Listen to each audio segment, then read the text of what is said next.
Today I will be discussing the 49ers draft needs because we have the NFL draft coming up really soon, which is the first live sports event in quite some time.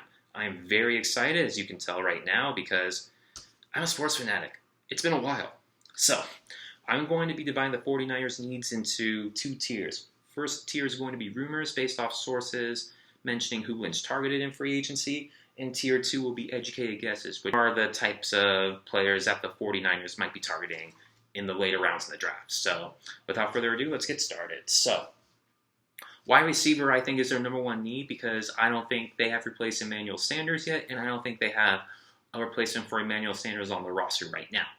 I say they need a Sanders replacement because once he came aboard, Jimmy Garoppolo got better, Deebo Samuel got better. That entire passing attack was lethal to finish the season, and that carried them through the rest of the regular season and partially gave them the number one seed, especially the New Orleans game in particular. So, I think that they need to get one of CeeDee Lamb, Henry Ruggs, or Jerry Jeudy because those players are cheaper, have more upside, and are not on the decline like Emmanuel Sanders is with his age. So I think that is a position they have to target first and foremost, whether it's pick 13, 31, round 2, wherever they trade down, I don't know.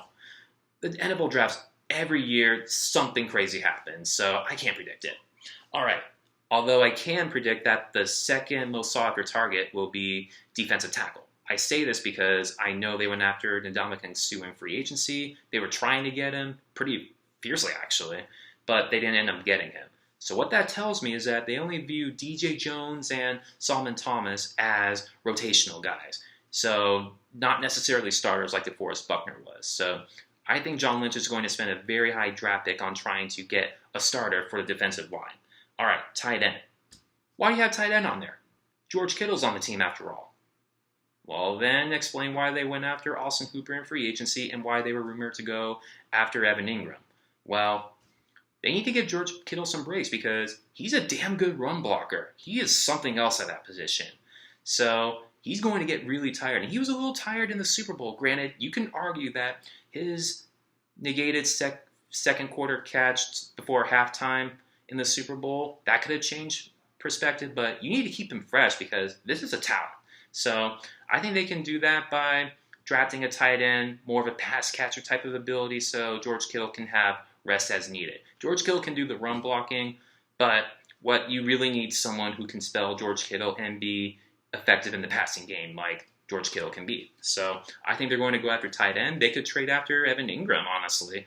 I can realistically see them doing that. I have them trading for Evan Ingram for Breida in a fifth.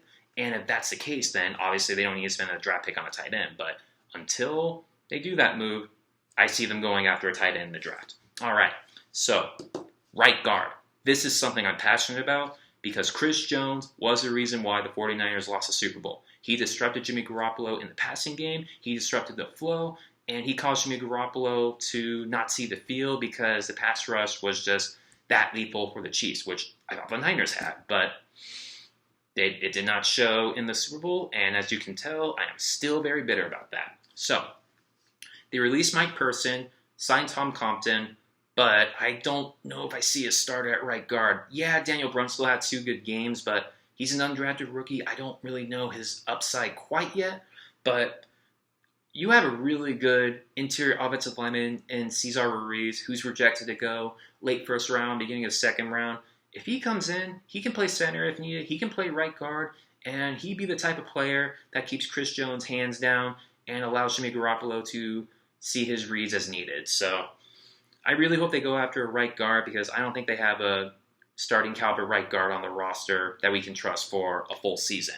So, now for the educated guesses. I have cornerback on there because Richard Sherman is not getting any younger. Ahkello Witherspoon had his struggles to finish last season after his injury. Emmanuel Mosley, same thing with Brunskill. I know he had a good year, but I don't know his upside quite yet. So, you want to have as much competition at the position as possible to hold everyone accountable. And you don't need to deal with the slot corner because K'Wan Williams takes care of that. So, you need to find a cornerback that Sherman can potentially groom to take over his role because Sherman is a vital part of the team's defense. He's not only a veteran leader, but he can shut down one side of the field like he did in 2018 and for most of 2019.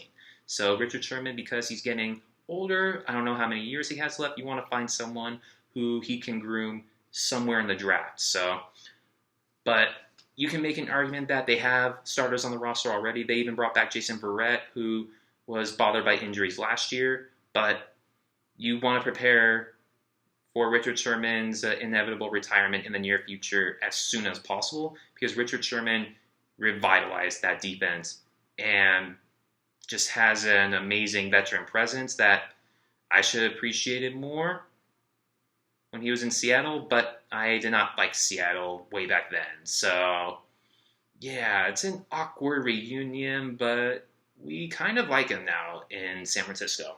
So, all right, so 3 more positions here.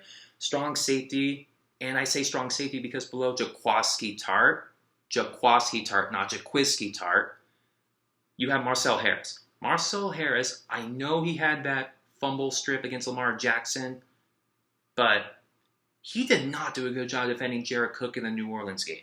And you really need someone who can defend tight ends if Jaquiski Tartt were to get hurt. Jaquiski Tartt has shown to be very injury prone.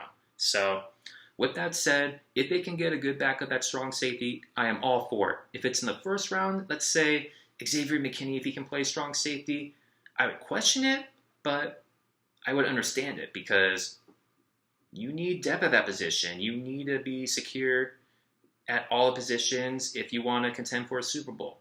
I mean, I admit I wouldn't be happy because it's way too early to target a backup safety, but I can justify it. So, because you have to reference the New Orleans game. If Jared Cook did not get hurt, the Niners would not have won that game. They would not have gotten the first seed. And this is a very different playoff run that we are talking about or referring to from last season. All right.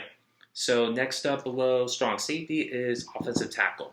So they don't have any holes at starter right now because Staley and McGlinchey are studs in their own right. But just like with Sherman, you want to prepare for Staley's retirement in the near future because the rumor had it that he did consider retiring this year, but he's been working out as usual. And John Lynch said that it's more likely than not that Staley will be returning. So because of that, I anticipate that tackle won't be a hole this year. But if they do draft a tackle, let's say in the early rounds, and that means that Staley will be retiring soon and that Staley will be grooming his successor throughout 2020. But hopefully it's not in the early rounds because you want those draft picks to be used to fill immediate needs. But I trust John Lynch. He's done a really good job at draft over the years. He's improved every single year, in my opinion.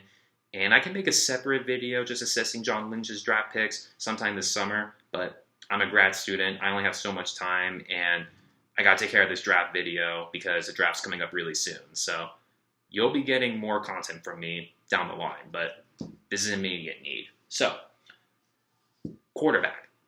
That is not an immediate need. This is going to replace their third-string quarterback because Nick Mullins had 3 wins last season, in 2018, and CJ Beathard had 1 win when you combine his 2017-2018 season. So, Nick Mullins, I think he has consistently been the better quarterback in Shanahan's offense, and if both Jimmy G and Nick Mullins were to unfortunately get hurt, I don't know if I would exactly trust CJ Beathard to step in and lead the Niners to victory. So I'm thinking they might go after Josh Love out of San Jose State because Jimmy Garoppolo and Nick Mullins have worked out there. There were reporters that talked about that earlier today. So Matt Barrows, I believe, was talking about that in his in when they were doing some mock drafts earlier. But bottom line is it's somewhere in the Twitterverse, and I can reference it in the comments below if you all want. But I heard Josh Love could be a potential interest, and I would be very much okay with that, as long as he's better than CJ Beathard.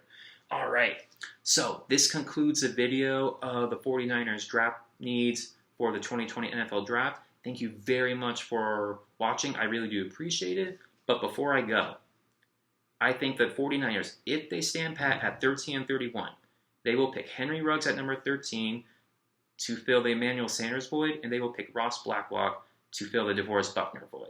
Henry Ruggs is similar to Tyreek Hill, and Tyreek Hill had that awful 3rd and 15 catch that changed the momentum in the Super Bowl. And if Henry Ruggs can have a similar impact as Tyreek Hill, I would be okay with that because that increases their chances of returning the Super Bowl when it is safe to return to the field.